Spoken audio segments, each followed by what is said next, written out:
Hey, welcome this afternoon, to our webinar on adaptive teaching in RE and RVE. So, thinking about making learning inclusive for pupils with SEND or ALN. Um, Thank you for joining us either in person this afternoon, or watching this online. Um, my name is Laura. I'm part of the regional advisor team. I work across the Midlands, and there's a little bit of a bio there. So, obviously, before joining Jigsaw, I was in the classroom and have been a lead for RE Collective Worship and Music, and I'm still a chair of governors at a Church of England school, so still really thinking about RE. We very recently went through a very good SIAMS, which is excellent as well. So that's a little bit about me.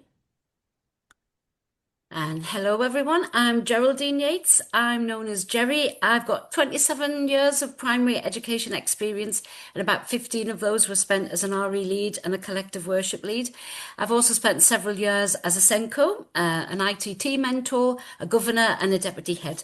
I came out of the classroom in September 23, and I'm now the Jigsaw regional advisor for the North East and for Yorkshire and the Humber. I also sit on Darlington Sacre. I'm a godly player practitioner, and I'm also a Catholic schools inspector. Hi, I'm Selena Sullivan. I'm the Northwest Regional Advisor for Jigsaw. I came later to teaching, but I still managed to put in 20 years. I know, it's impressive, isn't it? I've worked in the primary sector in a variety of settings, 10 years experience of being an RE lead, collective worship, 8 years as a SENCO, and 6 as an assistant head. And an aspect of my role I really enjoyed was providing RE training to those new to primary teaching. And I also helped devise creative resources for a scheme of work. So my other passion is sustainability in education, and of course, supporting our teachers to support children in the classroom of all needs. So that's a bit about me. Anyway, this is what we hope to achieve today. We're going to identify current sector practice and influence with regards to SEND and ALN, as in additional learning needs. We're going to highlight subject-specific adaptive teaching opportunities, explore examples of adaptive practice ideas in RE and RVE, that's religion, value and ethics in Wales, and reflect on next steps and implementation planning. So this is the heart of everything that we're going to be talking about today. So SEND, ALN, inclusion, whatever language your school uses, this is the reality of our classrooms. And the message here is actually really reassuring that the single most impactful thing for our learners with SEND is high quality inclusive teaching. Not intervention, although that does have its place, not differentiation, just really thoughtful, responsive classroom practice. And I love the way this quote that you can see on screen now puts it, because it reminds us so many of the needs we see day to day can be met simply by knowing our children well and removing barriers before they trip anyone up. And that's what quality first teaching is. It's not an add-on. It's not something extra we do for the children with SEND or ALN. It's the design principle for the whole room. Because when we talk about inclusion by design, we're saying, let's build the lesson so that everyone can access it. Let's make the links between the lesson parts clear. Let's make the expectations accessible. Let's make the learning flexible enough so that different children can succeed in different ways. And I think that's why creativity matters so much in RE. And we're going to be exploring this a bit later on, because creative pathways naturally open up access. So before we get started into the practical strategies, it's really important, I think, to ground ourselves in this truth that inclusive teaching is the most powerful tool we have.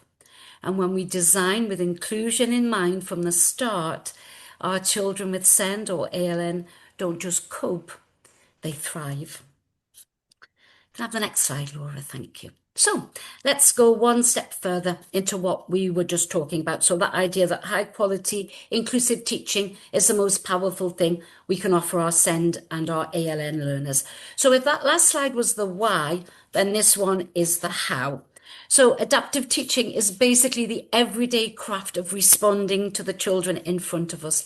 And I really want to stress this. It's not about creating 3 different worksheets or running around the room firefighting or lowering expectations for certain pupils. In fact, as the quote says, that's exactly what adaptive teaching is not. Adaptive teaching is about those small, regular adjustments we make because we know our children well. It's noticing who needs a model, who needs a prompt, who needs a bit more thinking time, who needs the steps broken down, and building that into the lesson design from the start. So really, it's the teacher equivalent of tuning a radio, those tiny shifts and tiny tweaks, but they make the signal clearer for everyone. And the message that we're sending is that everyone has access to the same rich learning, and there are multiple ways to express it. Next slide, please, Laura. So here's another really important principle in SEND and ALN, which links beautifully with what we've just said about quality first teaching and adaptive teaching. So you'll see the quote here: to a great extent, good teaching for pupils with SEND is good teaching for all. And honestly, when I was in the classroom, it was one of the most reassuring and empowering messages that I think was out there for primary teachers, because it means we're not talking about creating something separate or additional for children with SEND or ALN. We're talking about including them in the lesson right there with everyone else and making the learning accessible from the start. So we need to equip primary teachers with strategies and resources that are genuinely realistic in a classroom of 30+ children. Nothing that requires hours of prep or 5 different versions of the same task, just good, inclusive practice that works for the whole room. And I think the core principle in the research of what is good for children with SEND, which is about making the learning accessible, makes it good for all children. Because when we scaffold clearly, when we model our thinking, when we use visuals, when we break things down, when we get to give children different ways to express their understanding, everyone benefits, not just the children with identified needs. And I think this bit sometimes gets forgotten, that no matter how a teacher is planning, so whether they're using their own materials or local authority resources or a programme or a mix of all of those, it's still their statutory responsibility to bridge the gap for those with additional needs. The responsibility doesn't disappear because the scheme is well designed. It doesn't disappear because the content is set. Because every cohort, as you all know, is different. Every year group is different. The content might stay the same, but the children never do. So our job is to adapt and to respond and to remove barriers and to do it in ways that are manageable and sustainable for teachers. And so that's exactly why the creative pathways that we're going to look at later, so that's visual, drama, movement and sound, it's why they're so powerful, because they're not extras and they're not SEND-only strategies, they're good teaching, because they open the door wide for everyone.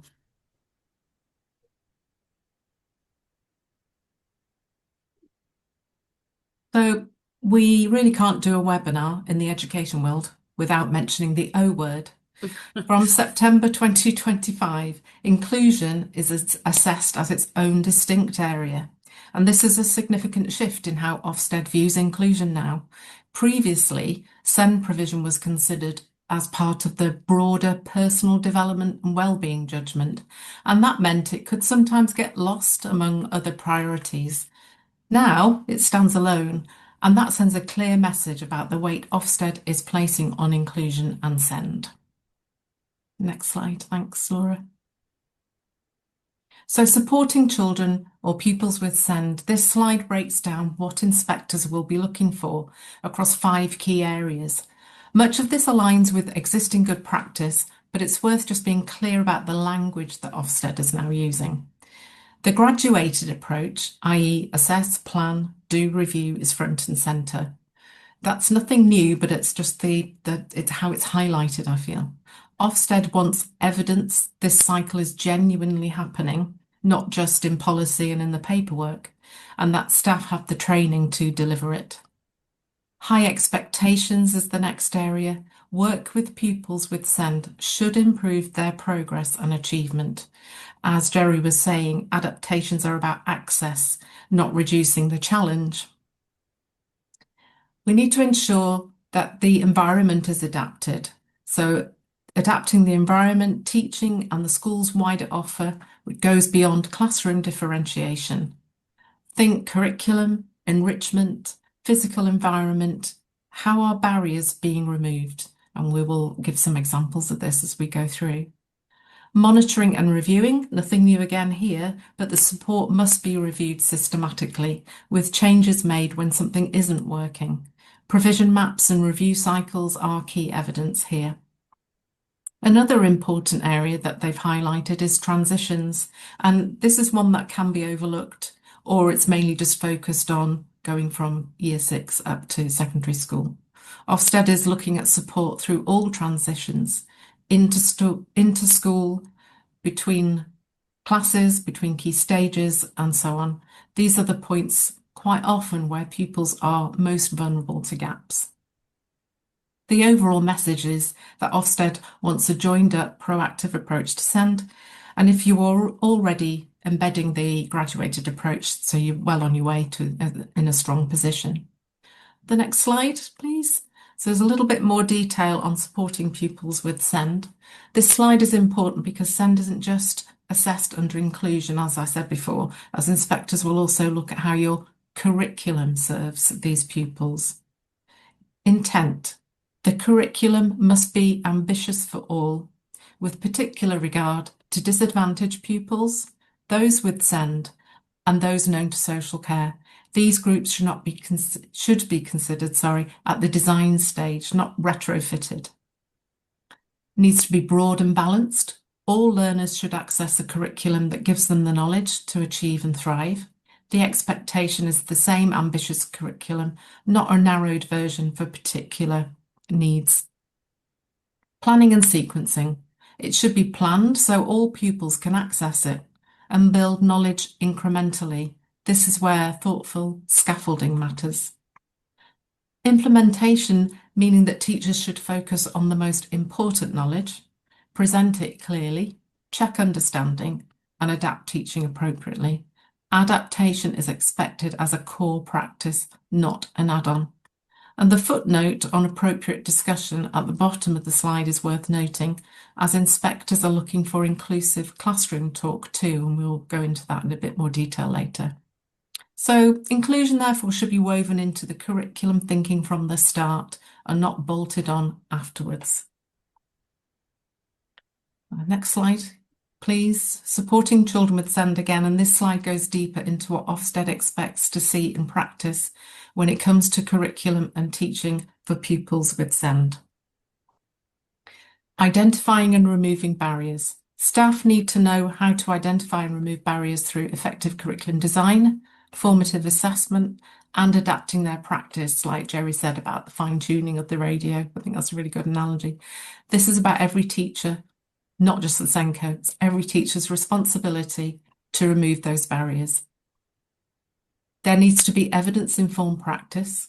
The school's approach must draw explicitly on high-quality research. This applies to supporting disadvantaged pupils, those with SEND, those known to social care, and any pupils facing barriers. If asked, you should be able to articulate the evidence based behind your approaches.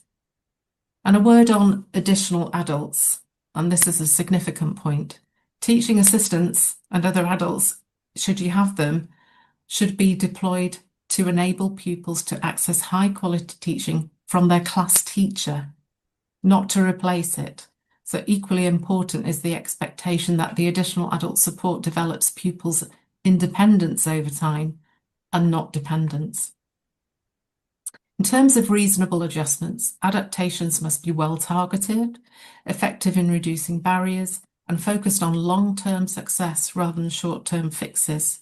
Ofsted also expects leaders to have considered the possible downside of adaptations and to mitigate these. So, for example, talking about the additional adults, withdrawing a pupil for intervention might address one barrier, but create another if they're missing curriculum content. And I know that's a very tricky one as class teachers.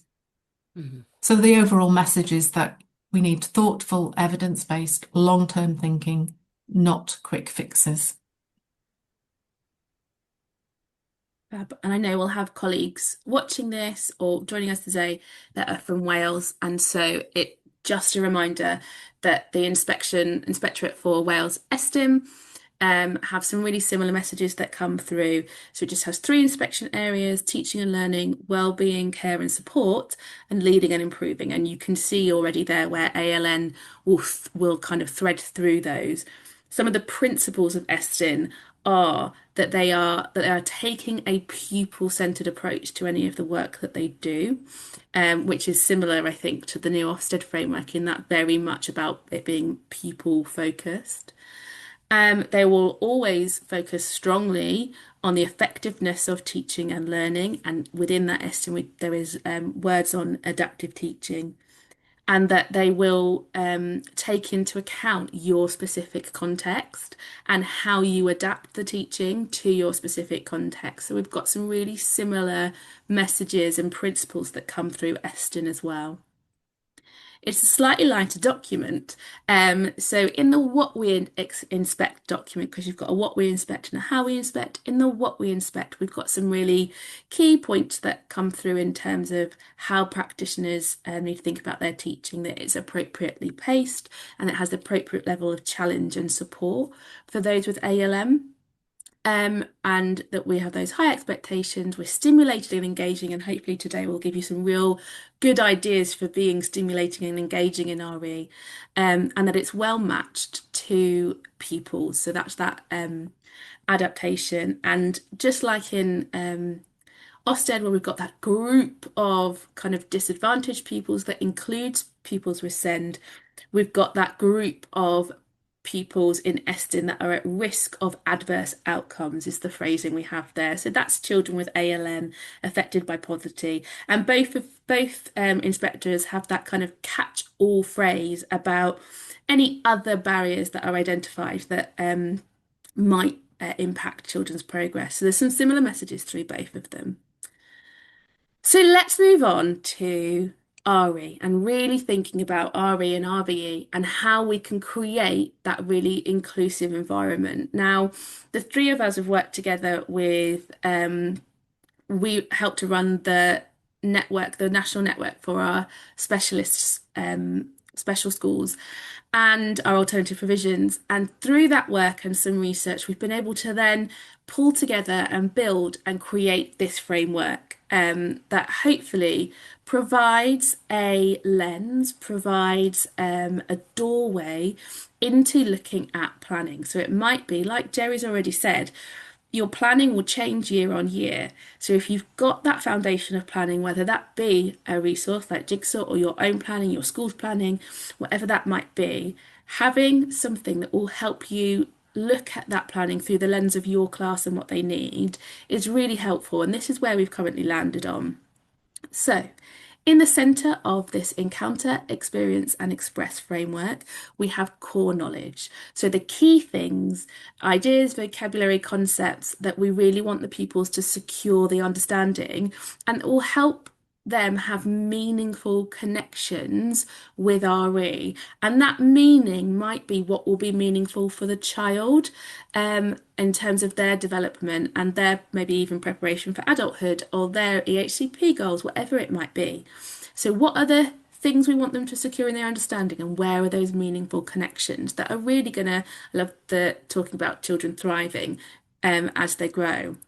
So that's in the centre, looking at a piece of planning and going, what's the main thing? Let's keep the main thing, and make that like experience that's connect them to their learning. Then around the outside, and this is what we'll spend the rest of this session looking at, are the different doorways, the different lenses in which you can look at planning and lean into a approach, a strategy that can unlock that learning and really make it accessible to all your children, especially those children with SEND or ALN or a particular barrier to their learning or well-being. So those are story, and I won't read out all of the explanations on here. You can see them on your screen. You'll get a takeaway document after the webinar that has this image in it, and we're going to go into more depth for each of these. So we've got story, oracy, both in terms of discussion and vocabulary as main kind of pillars of oracy, sensory, creativity, as Jerry's already alluded to, and the lived Mm. experience. So, what we're going to do is talk through those 5 areas and explain kind of how that helps to unlock learning and make it accessible, particularly in RE, and really, really thrive on RE and RVE and how wonderfully accessible it can be and impactful for our children and our learners. Jerry. So thanks, Laura. I'm going to kick off by talking about story, a real passion of mine. I think storytelling is honestly one of the most powerful tools that we have in RE, especially for our learners with SEND and ALN. Because I think when we share sacred stories in a contemplative, respectful, and multisensory way, it's such a powerful way of engaging the children because it slows everything down. It gives children time to breathe, to listen, to wonder, and it makes those big theological ideas concrete and memorable. So when we were thinking about, sharing a story with the children, these might be helpful things for you to consider, the 4-part structure that you can see on the screen now. So first we consider the environment. So this is about how we set the scene. So we need to be thinking about where are the children sitting? Where are we telling the story from? What's the atmosphere that we're creating? And just from personal experience, if you set a really calm, uncluttered space for the children to gather for story, it can make a huge difference, especially for those children who struggle with sensory overload or attention difficulties, because what it signals to them is this is a moment that matters. And then materials. So that's thinking about what do we need to bring the story to life. So it could be objects, it might be fabrics, it could be simple props, it could be story cards. It doesn't have to be anything really fancy. It just needs to be things that can help the children to see and to touch the ideas. And I think multi-sensory storytelling is brilliant for our children with SEND and ALN because it gives them more than one way to process the meaning. And then next, the storytelling itself. So how do we hook the children in? How do we use our voice, our pacing, our presence? And how do we make sure that we're being really respectful to the religion or worldview that the story comes from? And I think this is where approaches like godly play come in. Now, godly play is specifically Christian, but it does use the Montessori approach to storytelling, which is really slow. It makes gorgeous spaces for contemplation, and it's very invitational. Another lovely approach that you might already be familiar with is a gift to the child, which has that same gentle, contemplative style like godly play, but it's designed for a range of worldviews, not just Christianity. And stories, I always think, are like the doorway into deep thinking. And for me personally, I think it's great if you can memorize the story. That's something I used to do when I was teaching because it models being present in the story. There's no book, there's no turning pages, there's no showing pictures, there's no sort of interference with the flow of the story. It's oral storytelling, and I think there's nothing quite like that.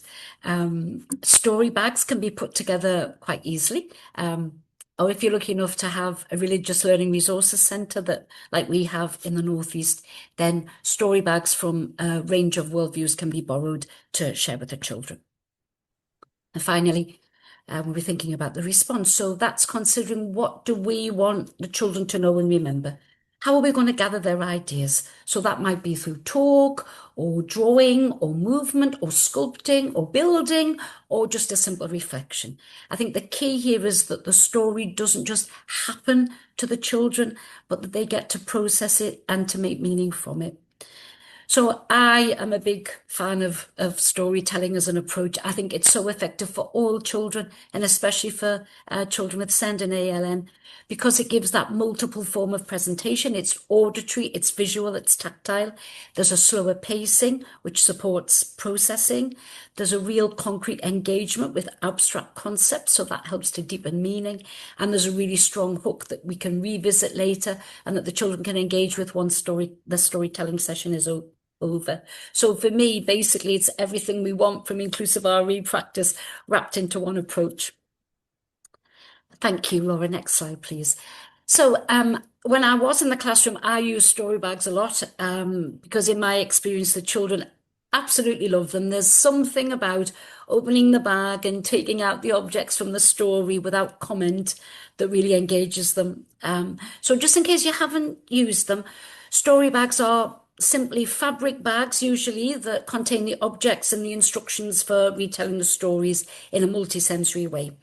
They can be put together quite easily. You can see an example of this on the screen now. So if you wanted to create a story bag around the Christian story of the Last Supper, you can tell the story by using a piece of bread or matzo, by using a small cup, which you've molded from Play-Doh or from blue tack. You can have a purple cloth because one of the themes of the story is that great sadness for Jesus. You can have a heart, either a paper heart or an ornament heart, because the story is a lot about love, and 12 pebbles to represent the disciples. So they can be easily put together. And when we use the story bag, we really make the story multisensory. So the children can see it, they can touch it, they can hold it, they can move it.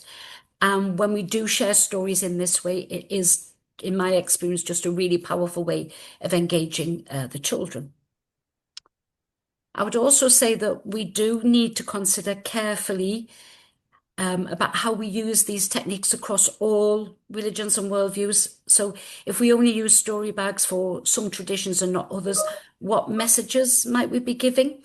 So are we unintentionally suggesting that some stories are special and others aren't, or that some worldviews deserve, stories that have props and attention and all of that loveliness while others don't? So I think part of our job is to make sure we're treating all worldviews with equal respect and that we're thinking about what's appropriate for each tradition. So, for example, when we're working with Islamic stories, we need to be really mindful about not including images or representations of Allah or the prophets. So that means our story bags might need to use fabrics or landscapes or symbols, but never faces or figures. And I think that that's not really a limitation. It's actually a really great opportunity to think creatively about how to convey meaning without relying on images. So I think it's the same principle across the board, really. We just need to be thinking, what does respect look like in this tradition? What would be appropriate to present to the children in this tradition, and what wouldn't be appropriate in this tradition to present, and how do we make sure that our practice reflects this?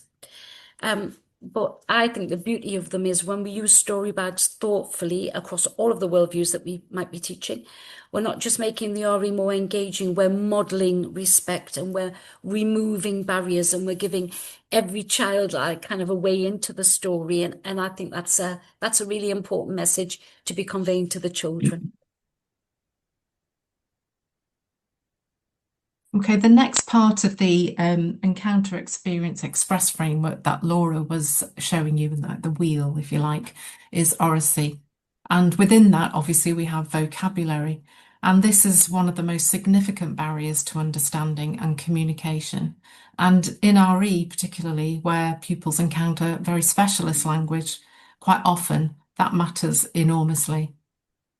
So if you look to the right there on the pink box, the first point on the slide is about tiered vocabulary. Many schools already use Isabel Beck's framework, where tier 1 words are everyday language, like, for example, dog or happy. Tier 2 words are high frequency academic words, which are used across subjects. And then the tier 3 words are subject specific or very specialist terms. So the important thing is the understanding of how these tiers connect. So for example, if we take the word salvation, it's a tier 3 word in the worldview Christianity, but to grasp it, pupils need to understand tier 1 and tier 2 words like saved, rescue, forgiveness, or safe, for example. And then building that bridge between the tiers is how we can make those complex concepts accessible. That bridge can be done through discussing children's own experience of being forgiven or saved, or through a story where that is the main theme of the story. So the strategies following on that slide basically give you a toolkit for giving children the opportunity to grapple with the vocabulary, if you like.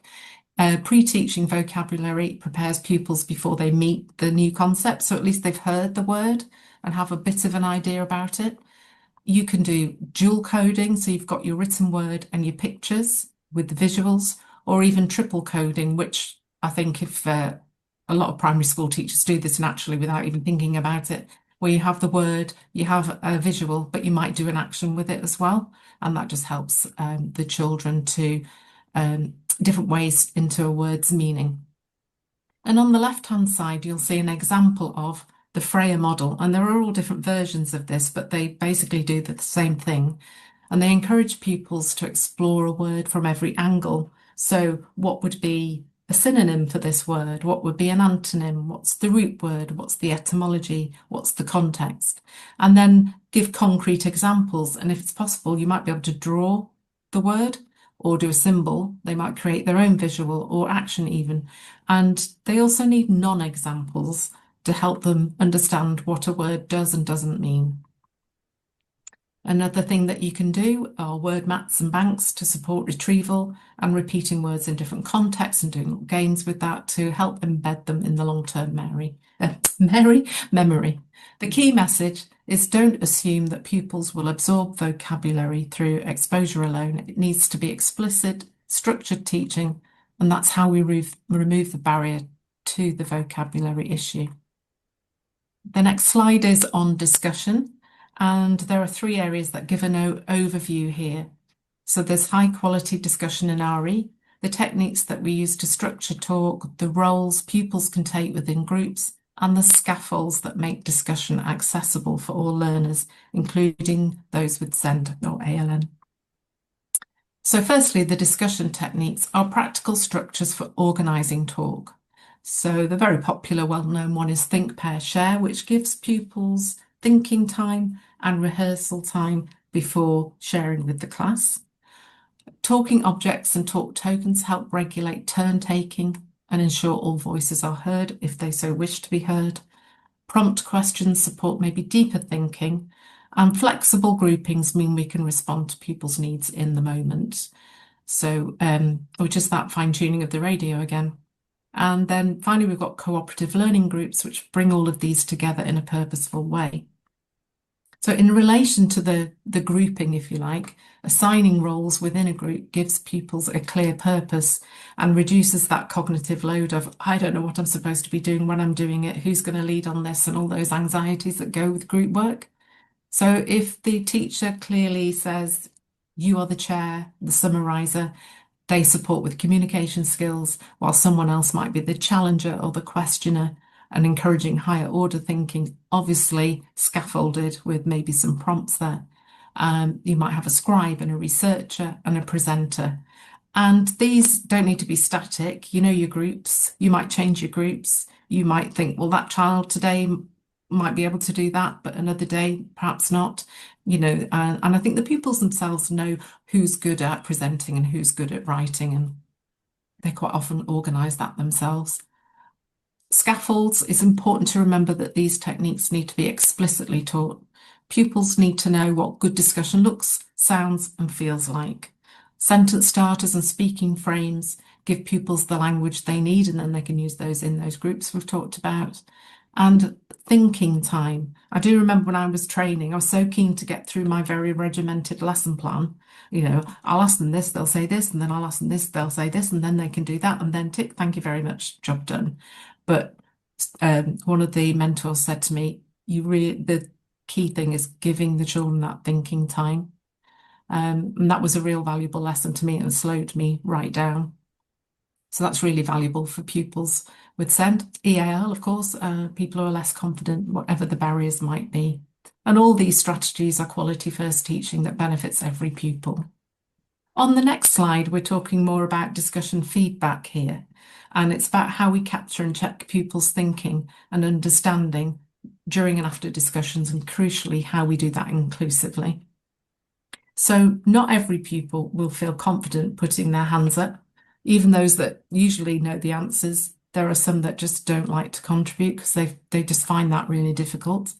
Some are very good at talking, but they maybe haven't got um, the right structures to help them to say what they need to say.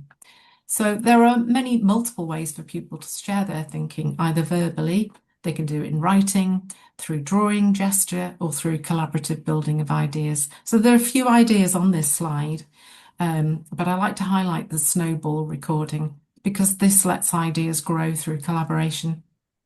In the past, but this has to be managed really well, and did it with year six, and it took me 6 months to build the relationship where I thought I can do this, and it's good as a revision exercise actually. I asked pupils to write on a piece of paper and they literally screwed it up and they were allowed to throw it. And when I said they had to grab one and then they would add a bit more to that, they'd look at what had been written before, and you can use it in all subjects, but yeah, it needs managing very well if that's how you're going to do it. Or you can just pass the piece of paper along, knowing that the knowledge is building like a snowball builds. So you can take it literally, like I did, if you want to, or not. Obviously, we're very used to whiteboards for responses, and sticky notes is also really good. It's a low stakes way to contribute without speaking aloud, and then other pupils can go and have a look at what they've said and gain from other pupils' knowledge without having to maybe speak directly to them. Show me responses using facial expressions is great. I think in primary particularly. Agreed gestures, thumbs up, thumbs down, that sort of thing. Freeze frames. These are all really accessible for pupils who find verbal or written communication challenging.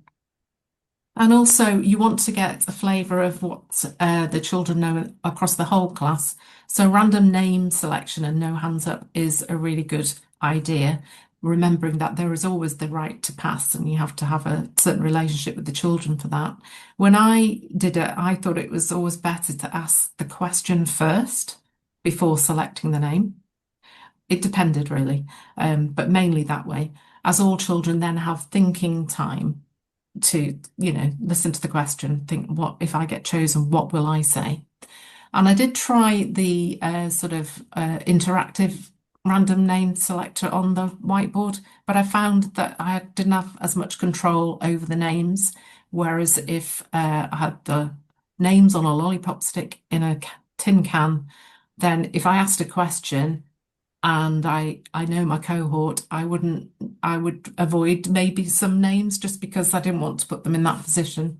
But you also want to have a level of challenge, so you can tailor the questions appropriately. And then if they get chosen and they're not very certain, I use the Who Wants to Be a Millionaire approach. So they could phone a friend by literally doing this or now doing that. I don't know, whichever way you want to hold phone these days. A 50-50, and that would be the teacher saying, is it this or is it this? And even ask the audience or the class. So that usually worked very well and took the pressure off the child if their name was selected. Another lovely technique is Teacher as a Magpie, a great way to validate contributions during group work. Gives you a chance to pre-warn a pupil that you're sharing their idea, reduces their anxiety, and as long as they're happy with it, mostly they're really proud if their work gets shown and shared, so that's really nice. On the next slide, we're talking about sensory approaches. Now, RE is full of abstract concepts, for example, salvation, dharma, justice, incarnation, etc. Multisensory approaches help ground these in concrete encounters, making them more accessible, engaging for all learners, not just those with SEND and ALN. So the research behind this is strong. A multisensory approach can enhance memory retention. Think back to the story bags that Jerry was talking about. Deepen understanding of complex concepts. It reduces cognitive overload and improves engagement, which I think is quite key, and support emotional and social development. So that's a really powerful combination, particularly for a subject like RE, where we're often asking pupils to grapple with big, unfamiliar ideas. So think about what this looks like in practice, and I'll just skirt over this because some of it has been alluded to already. So handling artifacts, music or soundscapes, tasting foods linked to religious celebrations, creating art in response to a story, or using drama and movement to explore a concept physically. And they're not just enrichment and enjoyable, they're actually effective pedagogy. So if you wanted more in-depth and practical ideas on this, we do have another webinar, Multisensory Approaches in RE, and coming up is Creativity in RE webinar, both of which will go into more detail on how you can embed these strategies in your RE curriculum. And then a final word from me for now, because I will be back, is about the RE or RVE engagement station. So this is a really practical way of putting multi-sensory creative learning into action.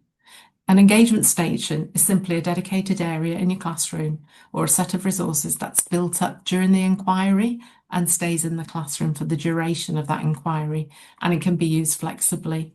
So you would provide a range of objects, stories, and activities linked to the key learning in that inquiry. And the idea is that pupils can engage with it and return to concrete sensory experiences to build and reinforce their understanding. But you can be adaptive in how you use it. It can be used with the whole class, with small groups, or individually. Teachers, and if you have TAs, can dip into it at different points to introduce or revisit concepts. The Easter example on the slide gives you a sense of what it might contain, and Jerry explained what might be in the story bag, and there'd be vocabulary there, dual coded. I think a simple present tense version of the story is nice to have, so it can be reread and just a reminder. Anything that is related to the key areas of learning in that inquiry.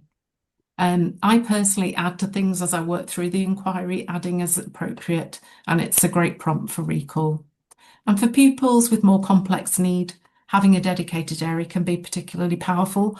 So pupils who have one-to-one support and may need movement breaks or sensory circuits built into their day, the engagement station gives the TA and or the pupil a way to flexibly weave our e-learning into that provision.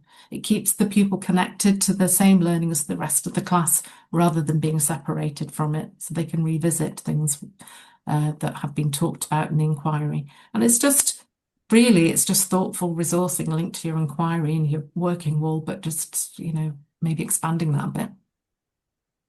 I think that's me for now. Yeah, thanks, Selena. That was great. Thank you. So we're going to look now at the idea of creativity. And to start us off, you can see two really famous quotes about creativity on screen now. The first one is from Sir Ken Robinson, who I'm sure you all know is a British educator, writer and speaker who became one of the world's leading voices on creativity in education. He grew up in Liverpool and he experienced disability himself after a childhood illness. And I think that really shaped his lifelong belief that every child has unique talents that the schools should be nurturing. And he argued that creativity is not an extra, but it's a fundamental human capacity as important as literacy or numeracy. I don't know if you've seen his TED talk on creativity, but it's one of the most watched in the world and well worth a look if you haven't already seen it. So I think when we're focusing on our children with SEND and ALN, his message is really particularly powerful because creativity opens up multiple pathways for thinking, for communicating, and for showing understanding. And when schools honour those diverse ways of learning, then the children thrive. The second quote is from Loris Magaluzzi. He is an Italian educator behind the Reggio Emilia approach to education, if you know that one. He grew up in northern Italy and he started teaching just after the Second World War. And it was a time, obviously, when communities were trying to rebuild their lives.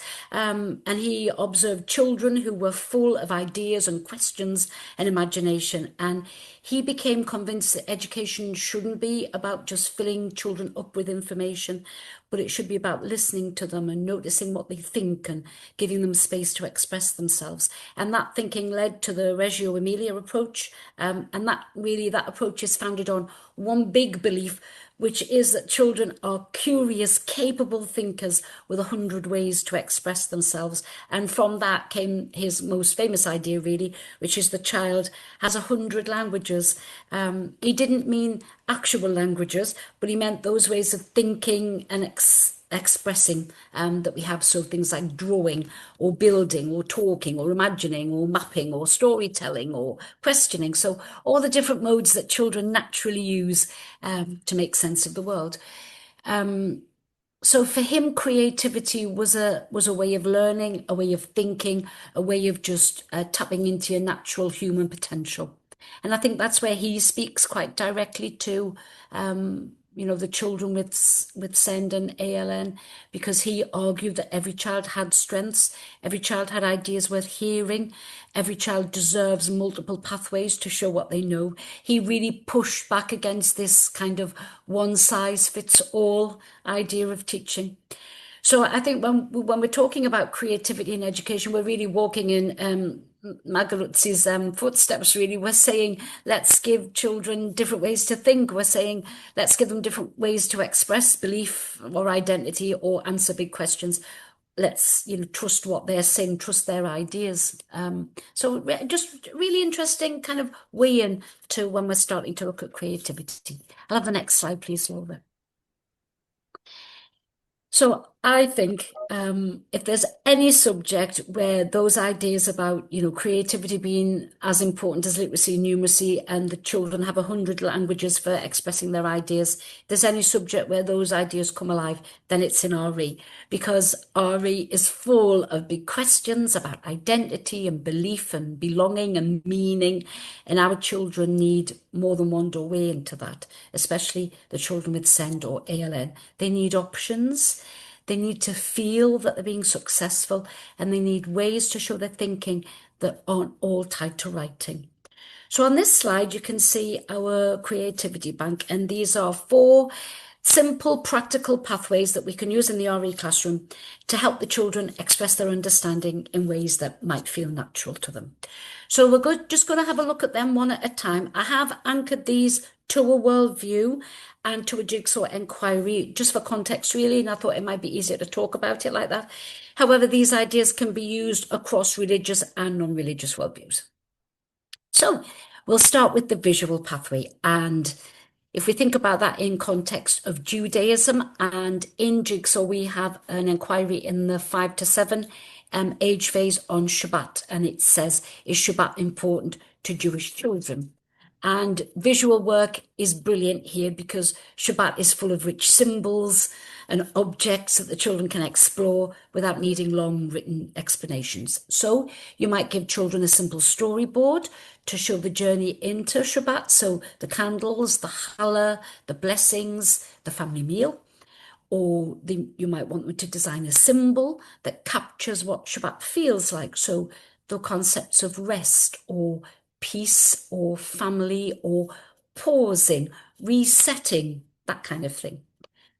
The children could create a before and after diagram that show the difference between ordinary time and Shabbat time, or a concept map which explores why Jewish families pause in their work and focus on being together. And so I think the visual tasks help children organize ideas that are otherwise quite abstract. So things like rest and time set apart, they're quite abstract. But what that does is it gives our SEND children a really dignified way of showing that understanding without the pressure of lots of writing.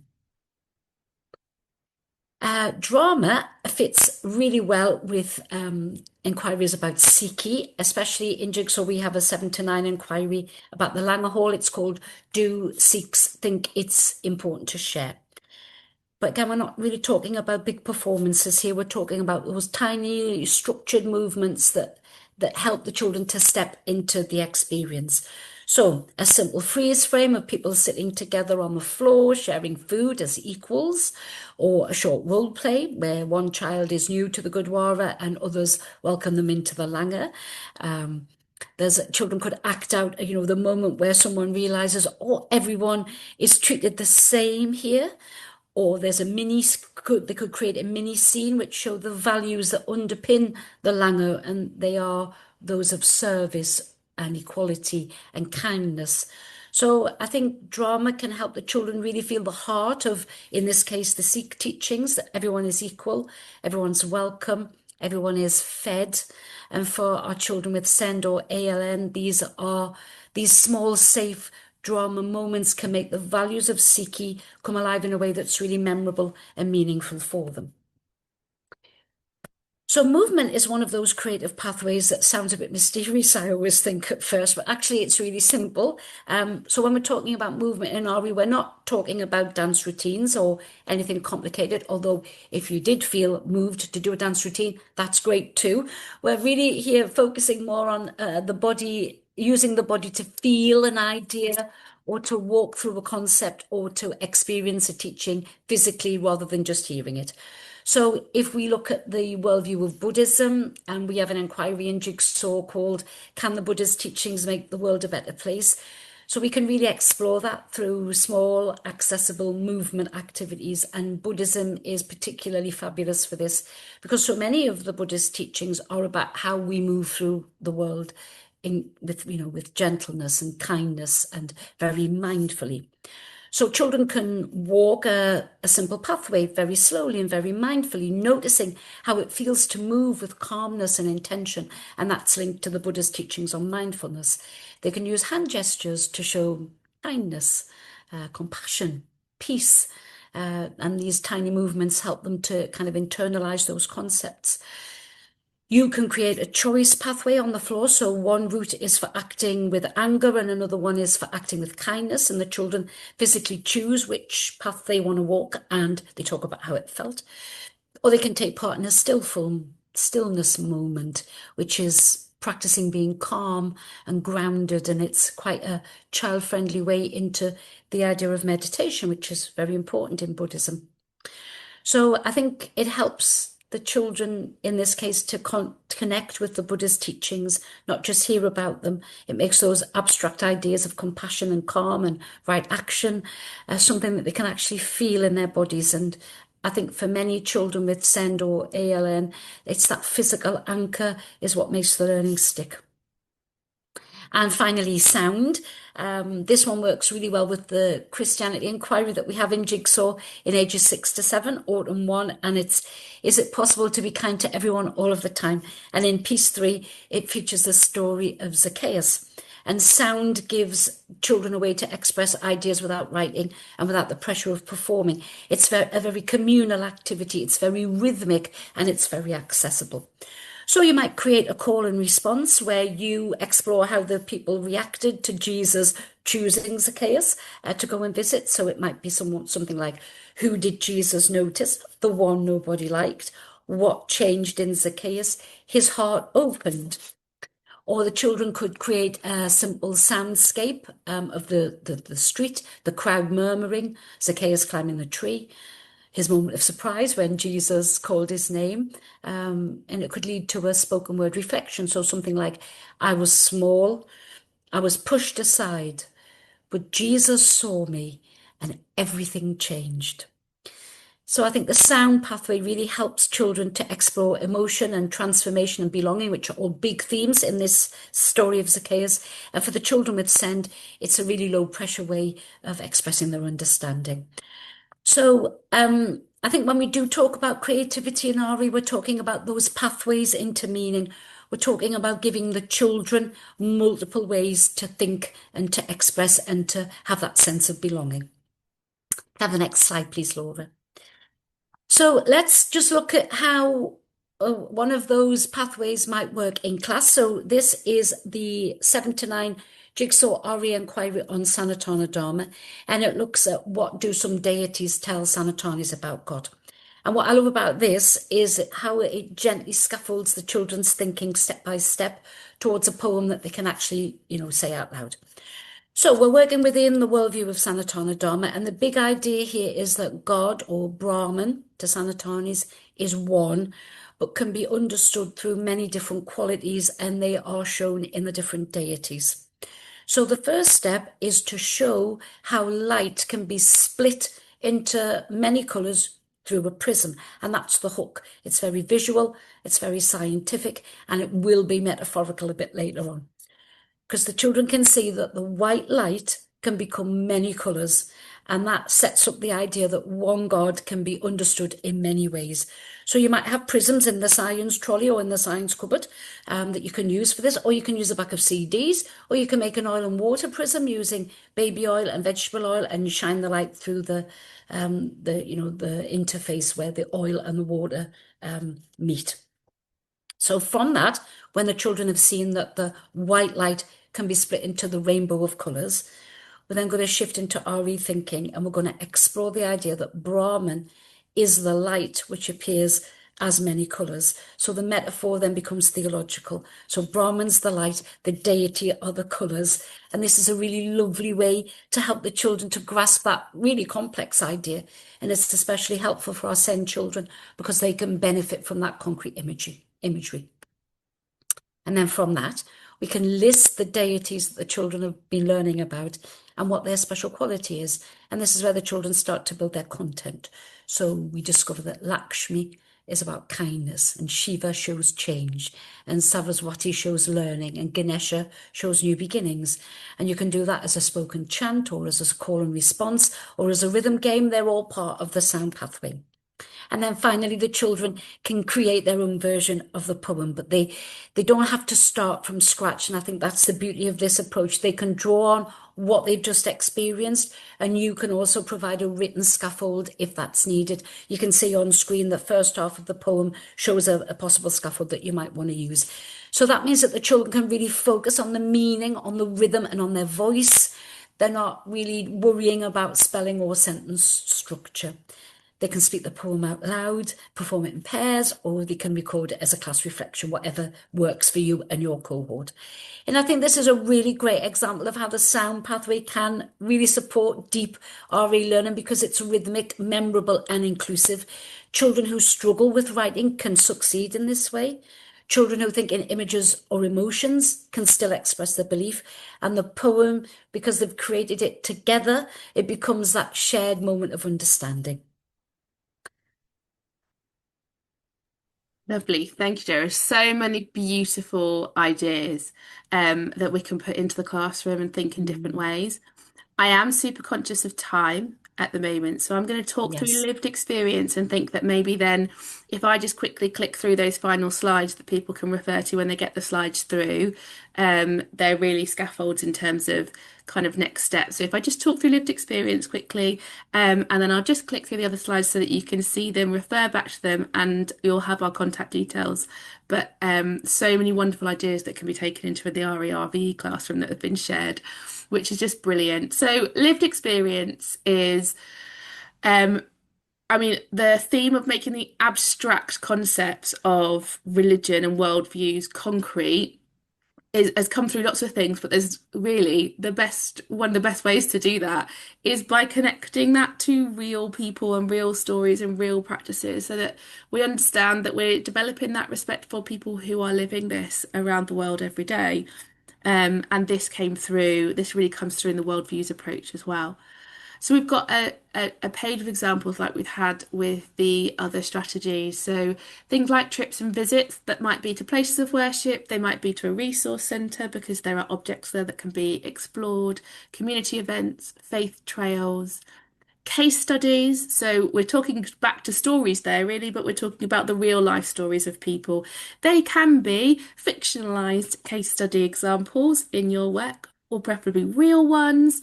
And that then children can really explore kind of the relevant story of real lived experience. This might be, you could pull videos into that. So things like TrueTube and My Life, My Religion are really lovely places to see the stories of individuals.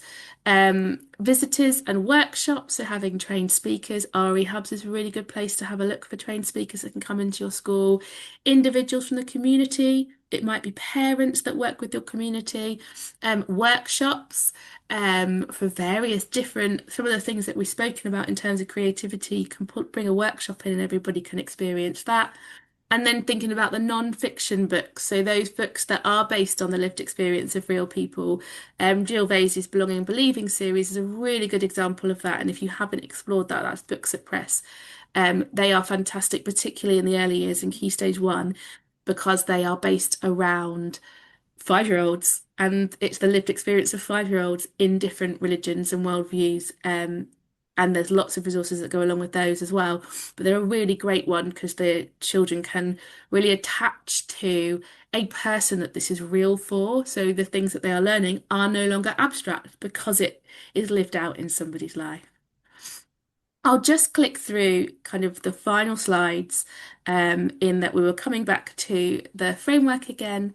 There's an idea for the planning and an example here of how you might do that planning, and next steps that you might think about based on kind of where you are at. This comes from our subject lead webinar. So if you wanted to think a little bit more about implementation and where you might be in the cycle of explore, prepare, deliver, or sustain, particularly with a focus on SEND and ALN students, we could have a look at that as well. But depending on how new you are, some of these things you might think, oh, we're already doing that, so maybe we're actually just sustaining that, or maybe it's completely new and you need to explore it. So thinking about where you are on that pathway. And I will just leave our details up as well. So if you have any questions about that, if you want to think through ideas with us, we're always open for thinking about kind of creative, different areas of kind of looking into those resources. We really hope this has been helpful, and we know that every pupil we're really passionate about them getting that access to really high quality RE that is accessible to them, and that commitment to inclusive practice is what makes that possible. So please do not hesitate to get in touch if you have any further questions, and I'll just say thank you for joining us, either now or on the recording. Thank you very much. Thank Thank you you, very much, everyone. everybody. Thank you. Thanks. I will stop the share as well. Hopefully people have captured that, but you'll get our contact details on the webinar, on the takeaway as well. Thank you, Cheryl. Thank you, Cheryl. If you do have any questions, you absolutely can put Thank them you, in now Heather. as well. But otherwise, have a lovely evening. Oh, Yes, thank you, indeed. everybody, for your kind comments as well.